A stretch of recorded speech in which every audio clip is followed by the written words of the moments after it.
It's Garth live at Notre Dame. How special was that concert for you? Well, the whole situation was special. You get the call that they say, hey, look, you know iconic Notre Dame Stadium? You're like, well, yeah, some of the biggest moments in history have happened in that stadium. So well, we've never had a concert there. Would you like to be the first? Wow. That's exactly it. Wow. Yes, couldn't say yes fast enough. Then you start to get scared as it starts to get closer. And then you go inside it. It's huge. It's an older stadium, but it's all bleachers. So you think, how many people's in here? When they tell you 85,000, you about pass out. And so here comes ticket on sale day, and very sweet. They showed up really well. So in an hour and a half, it was done. And then the phone rang. CBS heard the news and said, hey, would you like to film this? And I said, you betcha. Let's. So now the nerves start getting on top of the nerves, on top of the nerves. But they were so sweet, so fantastic. They are the star of the show, and that's probably my most proud thing. They're going to steal this show, and you're going to watch every second. They'll steal it from the word go and hold it the whole time. So many great football performances on that legendary field. How did you prepare for game day at Notre Dame? Well, the first thing is we made sure everyone said it was game day. That's how we did it. So wear your colors. So their faces were painted. They had the gold guys with G-A. I mean, it looked like a college game day, which was fantastic. But be careful what you ask for, because we got college game day weather too. Cold. Man, it was cold. Somebody sent a picture right before it's snowing. And I'm like, oh, this cannot be fun for them. And then when the show gets about ready to start, everything just stops.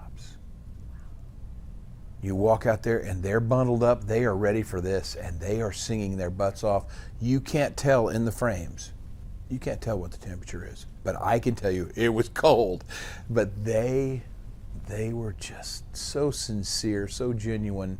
And I'm sorry, the big helicopter shots, they're going to show you the size of it, but what you're going to just love, if you're like me, your heart just melts when you see those faces and they're just singing every word. It's nice to be Mr. Yearwood. Can I just say that? What's different about doing a show for television versus doing just a show for fans? The crowd has to work 10 times harder. They just do. But the cool thing was, all the pressure came off me when I simply said this to 85,000 people.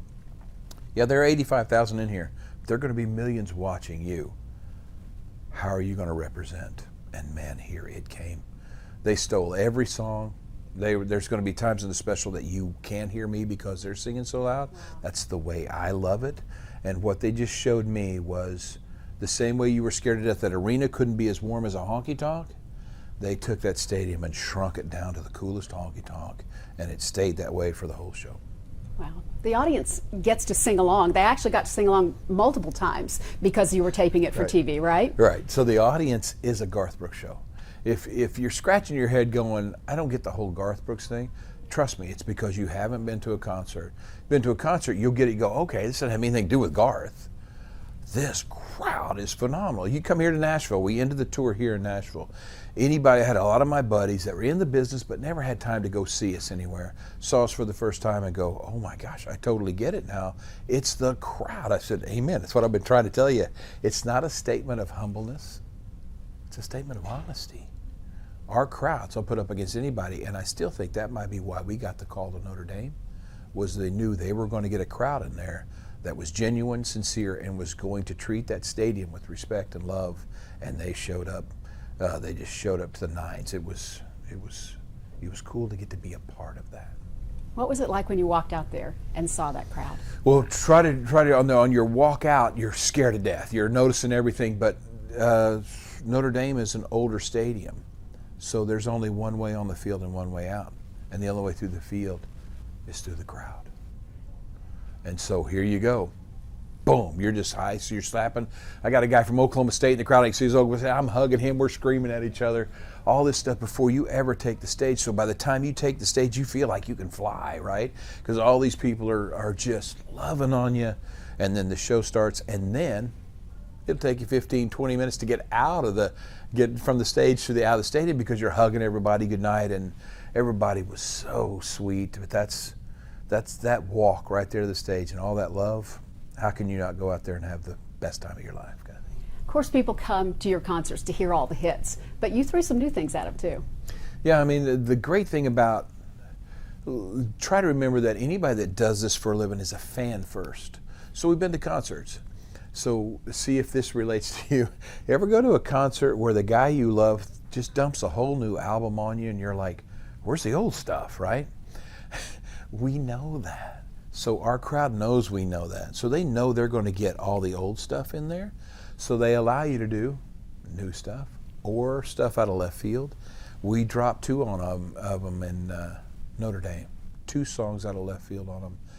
You could see them kind of go back going, wait a minute, this isn't your song, but I know this song and I love this song. And then here came the wave of it when they started to sing it with you. It was beautiful. Blessing and the curse. Blessing was how they reacted.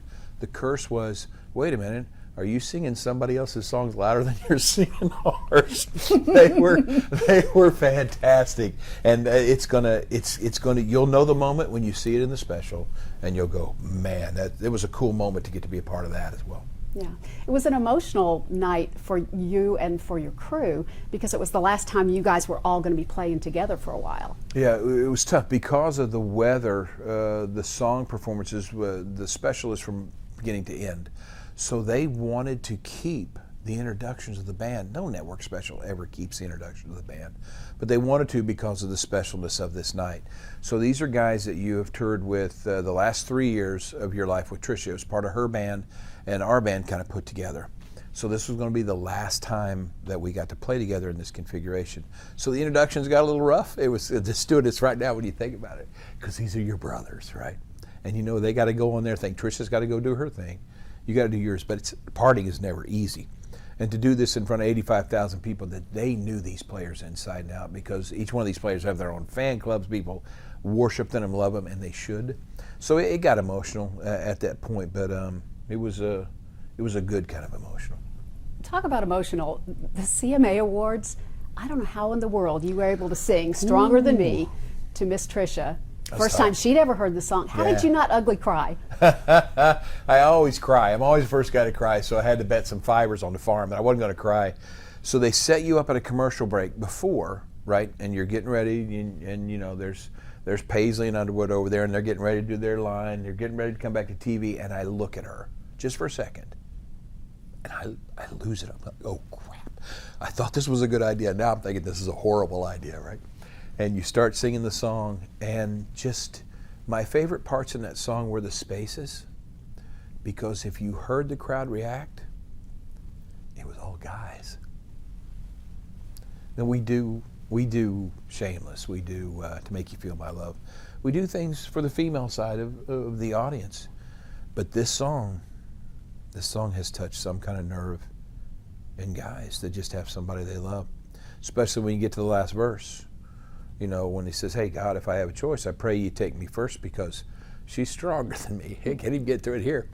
But it's funny because when I heard it for the first time, that was the one that got me. A lot of great lines in this song.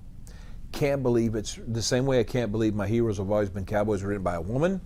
I can't believe that Stronger Me was written by guys, because we're guys. We're slobs. We're just who we are. But these two guys that wrote this, man, they wrote something that I wasn't talented enough to write about someone who means the world to me. The first time you were on Talk of the Town was probably 29 years ago. You had to mention that. You just had a #1 with If Tomorrow Never Comes. And to me, you are the same guy today that you were back then. Just excited about the business, so gracious, and so grateful. Very sweet. Grateful is the word. So when you've been in this business this long, because we got guys that have been here since day one together in the band and crew, and if you could poll them, ask them the question, what one word wraps up to grateful is going to be the word. To get to do this is a miracle. To get to do it this long is beyond a miracle. So you're just grateful. And the prayer that you pray in this business is, if it all stops tomorrow, that you handle the exit with the enthusiasm that you handled the entrance with. You know, I hope the exit won't be for a long time. Me too. But I got to tell you, man, when you surround yourself with 3 daughters that are healthy, that are some of your biggest sources of inspiration, and the love of your life is also your best friend, no matter what happens in this field, God's got you. It's been really good.